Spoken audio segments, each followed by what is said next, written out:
We love a good thrift flip and a designer dupe on a budget, and that's what we're all about today.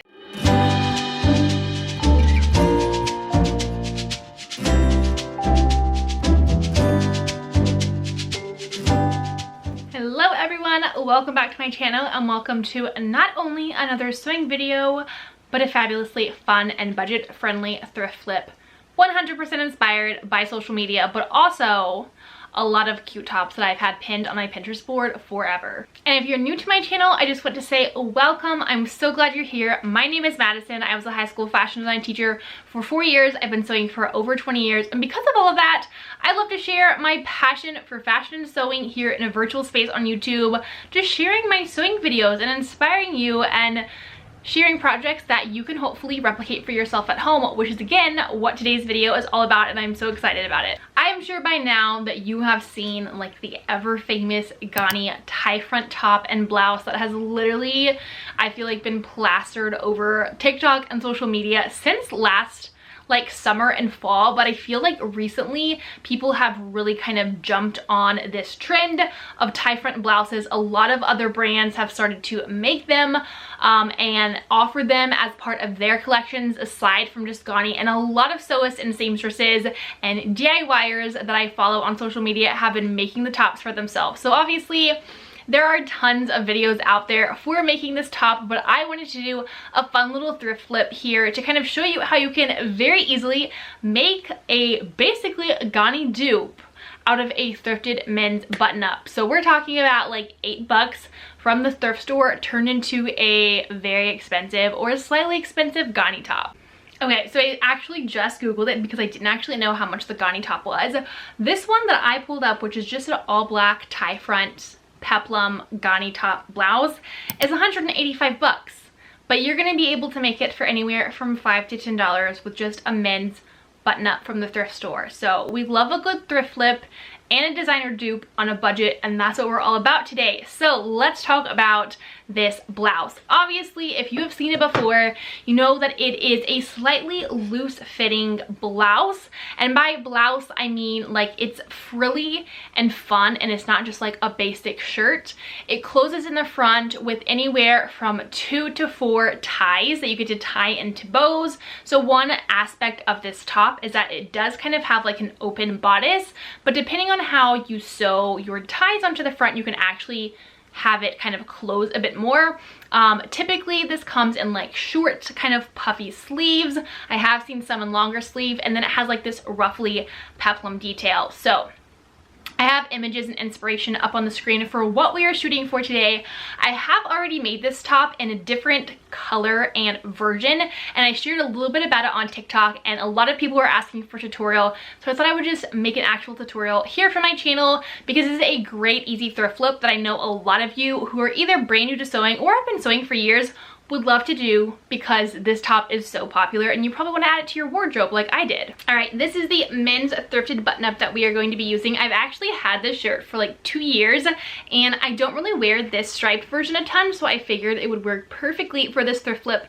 And the first tie front Ganni top I ever saw was a blue stripe, so I'm actually really excited to make a blue stripe version of it. So this is the men's top. I do recommend that you get a men's button-up that is oversized because you're gonna have so much more fabric to work with.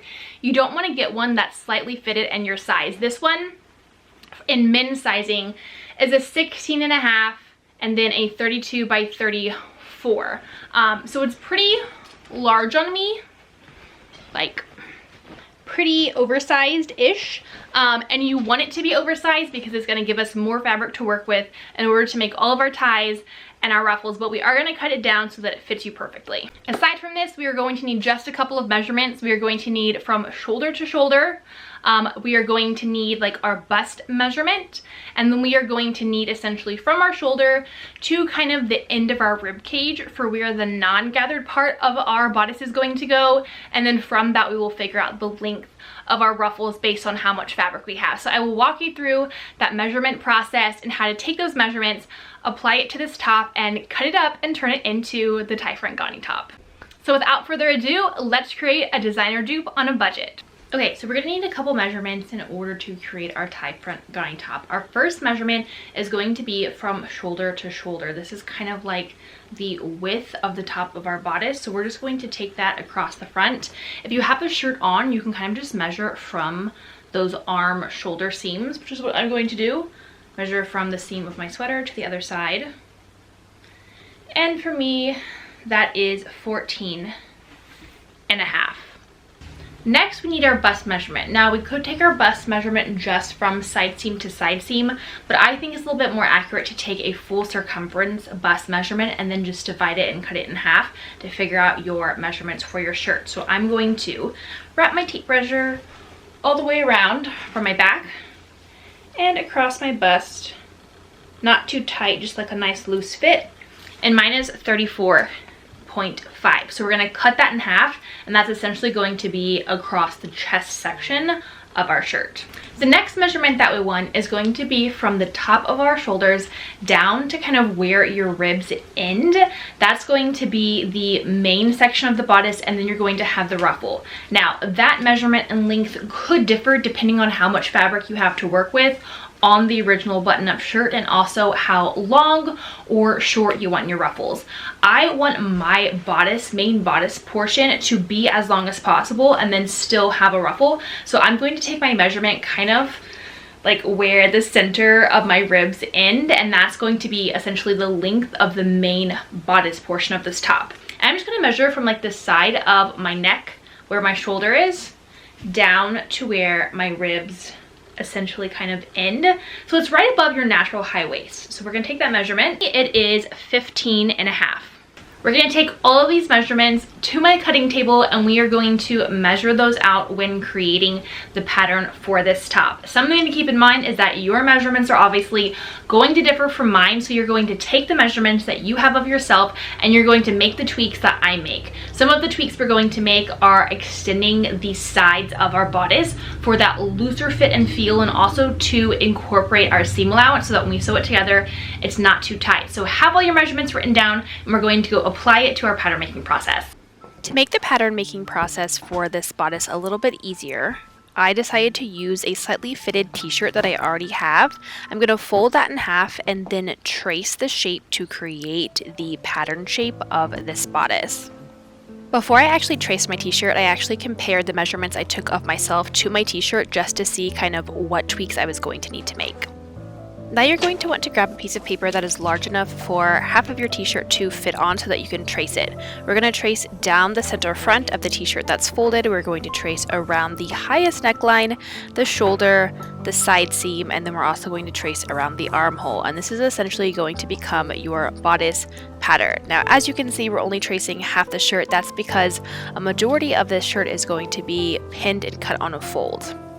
If you want a lower neckline, you can also trace the lower front neckline of your shirt.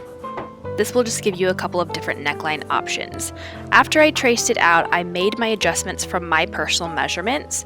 So I knew that I needed 7.5 across the shoulder section, and then I knew that I was going to need 8.5 across the bust section. So I kind of extended that for the front, and then I also drew down my 16.5 for my neck to the bottom of my ribs. Then we're just going to trace all of that in a Sharpie so we can see it a little bit better.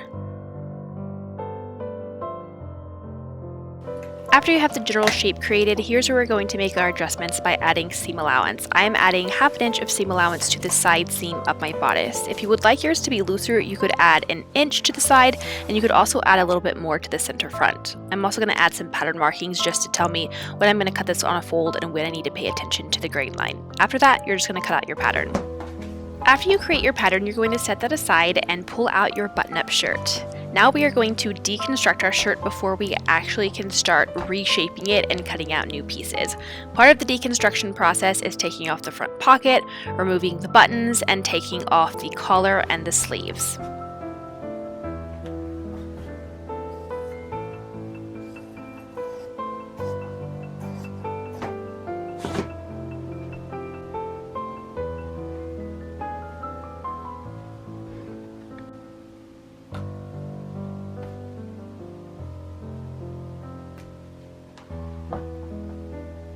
The last step in the deconstruction is to cut your side seams. Now to save time, you don't need to seam rip these. I just took my scissors and cut straight up the side seams of the shirt. This is going to allow you to open it up and then fold it in half so that you can match up the front shirt sections and the back shirt sections. Once you've opened up your shirt, you are going to fold it in half long way so that the front pieces of the shirt are together. Then you are going to take your pattern piece and place it with the top of the shoulder of the pattern piece close to the shoulder seam of the actual shirt, and you're going to make sure that the center front of that pattern piece is about 1 inch away from the center of the front of the shirt. Pin it into place, and then you are going to just cut around that. This is also the time that you could adjust your neckline and cut it lower. We are going to repeat those same steps for the back of our bodice, except here we are going to place our pattern piece on the center back fold of our bodice. So keep that together, don't cut it, you're just going to be cutting around the armhole, the side seams, and the hip. And this is what the main bodice is going to look like now that you've cut it to your pattern specifications. Now with our leftover fabric, we are going to figure out how much we have to create our ruffle and how long our ruffle is going to be. After I took the measurements of my leftover fabric, I realized that I could make my ruffle about 6.5 inches long. I'm going to take the back section of my bodice that I had left, and I'm going to cut off the curved end, and then I'm going to cut what's left over in half. So that curved end is going to be used as the bias for the neckline, and then my leftover fabric right there, I'm going to cut in half and create 2 strips. Those are going to become ruffle pieces. And as you can see, they're about 6 to 6.5 inches long.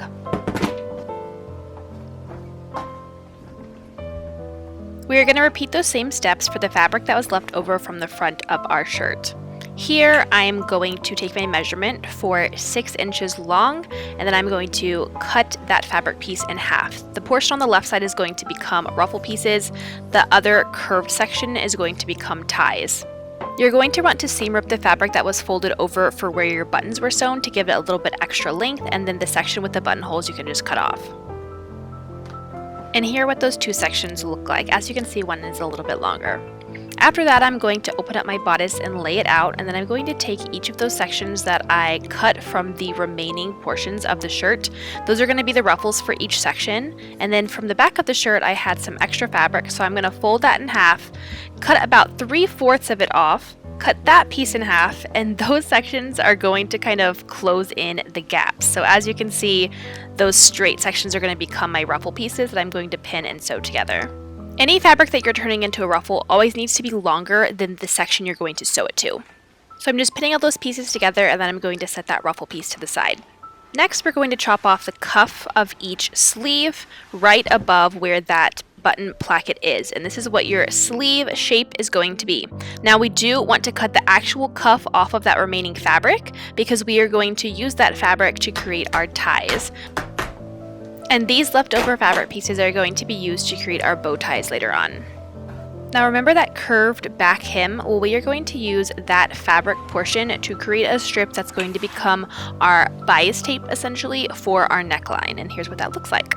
Now before we sew our bias around our neckline, I just decided to fold in those center front edges where my buttons were originally sewn and my buttonholes were. We're going to fold that in. It ended up being about 1 inch to 3/4 of an inch. You're going to pin that down, and that's going to become the center of your bodice. We're going to do that on both sides. This just keeps you from having to finish any edges because they're already finished. You're just going to fold them under.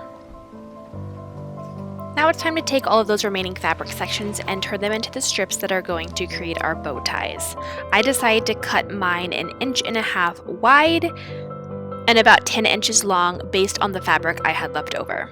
You will need to cut a total of 6 since we are going to have 3 ties.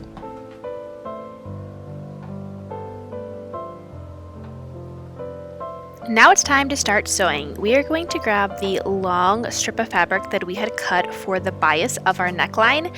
You are going to fold and iron up one raw edge of that about 1/4 of an inch, and then the edge that is not folded up, you are just going to pin around your neckline. This strip should be long enough to go all the way around your neckline. We are going to stitch that down with 1/4 of an inch seam allowance.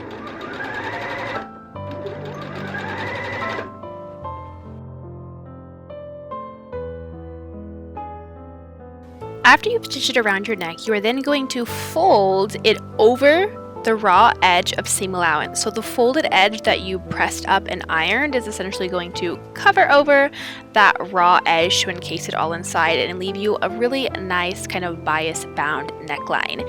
You're going to just pin in the ditch, which is essentially where the original seam was, and then we are going to stitch in the ditch to lock in that folded edge underneath our neck. So take it back over to your sewing machine and you're just going to stitch in the ditch all the way around.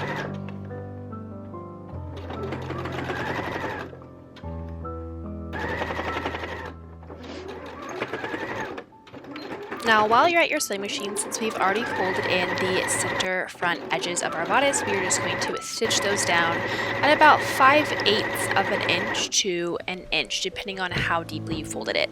And this is what our bodice is going to look like with those center front edges stitched down and our bias around our neckline. Now we are going to fold our top right sides together, so the wrong side is going to be on the outside. This is going to allow us to match up our side seams, and we are going to then pin those and stitch them on 5/8 inch seam allowance. Now that I have my side seams sewn, I also finished those edges on my serger. Now we're going to pull out all those pieces that we pinned together for our ruffle, and we are going to stitch them together to essentially create a really long strip of fabric. I'm just going to stitch all of those together with about 1/4 of an inch to 3/8 of an inch seam allowance. Then I'm also going to finish all of those raw edges on my serger. And while I'm at my serger, I'm also going to finish the long raw edge hem of my ruffle. Now, if you don't have a serger, you can just do a double folded, like rolled hem for the bottom of your ruffle, but I just want to fold mine one time, so that's why I serge the ends. I'm going to take that over to my iron, and the ends of my ruffles I'm going to fold up 2 times so that in the front center they are hemmed, and then we're going to take the really long edges and we're just going to fold them up 1 time since I already serged it. Again, if you don't have a serger, you can do a double fold, really tiny rolled hem here. I just folded mine up 1 time, ironed it, pinned it, and then we're just going to stitch that down.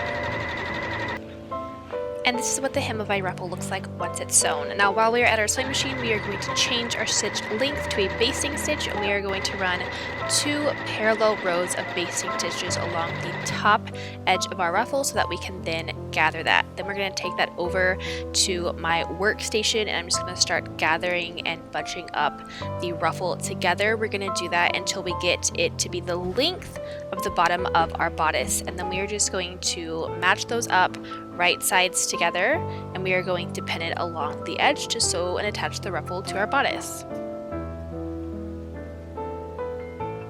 After I sewed the ruffle onto the bottom of my bodice, I also finished those raw edges with my serger, and here is what the ruffle now looks like attached to the bottom of our bodice. It's starting to come together. And this is the progress we have done so far on our bodice. And now it's time to attach our sleeves. So you're going to find those sleeve pieces that you cut earlier on, and we're going to start working on those. First step, we need to add in a single line of a basting stitch so that we can do a little bit of gathers. I just kind of put pins that were about 4 inches apart right at the top curve of my sleeves. I sewed in a basting stitch, and then I did a very just gentle gather, and I will gather the rest after I attach it and start pinning it into my armhole. I'm also going to finish the raw edges of my sleeves and then fold them up about 3/4 of an inch and stitch them down to create a casing and section that I can feed my elastic through. The bottom of the sleeves are going to be elastic. We're going to tie that elastic together and then stitch the hole closed.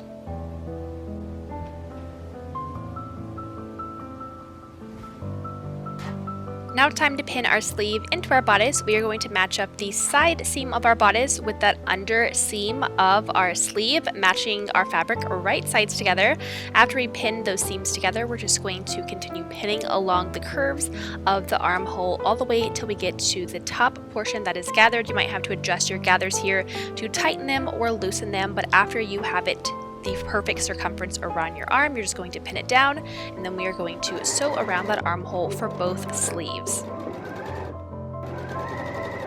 After I attached my sleeves, I also finished those seams, so here's what the bodice is now looking like in the inside, all nice and crisp and clean, no raw edges, and this is what the bodice looks like on the outside. So all that is left is to create our ties and sew them on. You're going to take those 6 strips of fabric that you cut previously, you're going to fold them in half right sides together, and then we are going to stitch those down, starting at the very narrow edge. We are going to stitch that, then we are going to pivot, and then we're going to keep stitching down the long edge, creating a channel that is going to become our bow tie.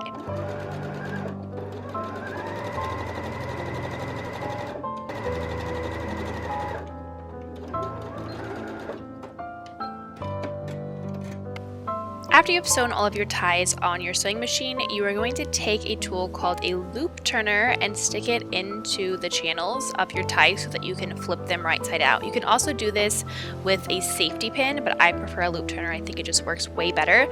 After you flip it right side out, I also just like to kind of poke out the corners of my tie for the end that is sewn together so that it's kind of nice and square and boxy. I also gave those a nice press with my iron. And now it's time to pin those ties to the front of our bodice. Now, depending on how long your bodice actually is, you might need to adjust the math for your own project, but I decided to pin my ties about 8.5 inches apart. And again, we just have 3 ties, so I pinned one at the top, one in the middle, and one at the bottom right above the ruffle. After I pinned it on my right side, I just matched up the ties on the opposite side of my bodice and pin them into place so that they would be even. Then we're going to take that over to our sewing machine. We're going to stitch down those ties, and after I do one stitch, I like to fold my tie over and do another stitch. This is going to help it lock into place, be stronger, be facing the correct direction, and cover the raw edge of our tie that we originally sewed. And this is what that attached tie looks like after the second fold. As you can see, it looks way nicer and there's not really a raw edge showing. You're going to repeat that same process for the rest of your ties, stitching down the raw edge, then folding your tie over and stitching it again.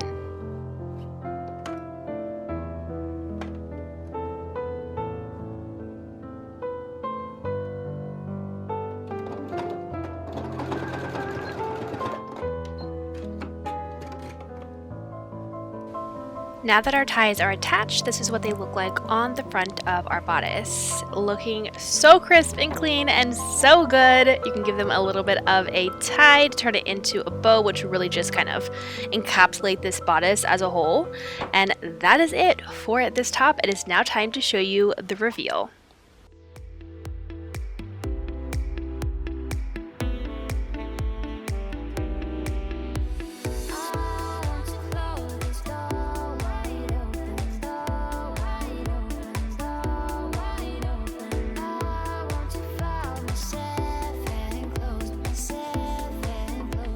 I absolutely love how this project turned out, and I'm honestly still so shocked how similarly this DIY version of my top matches the original Ganni top in my head that I remember seeing.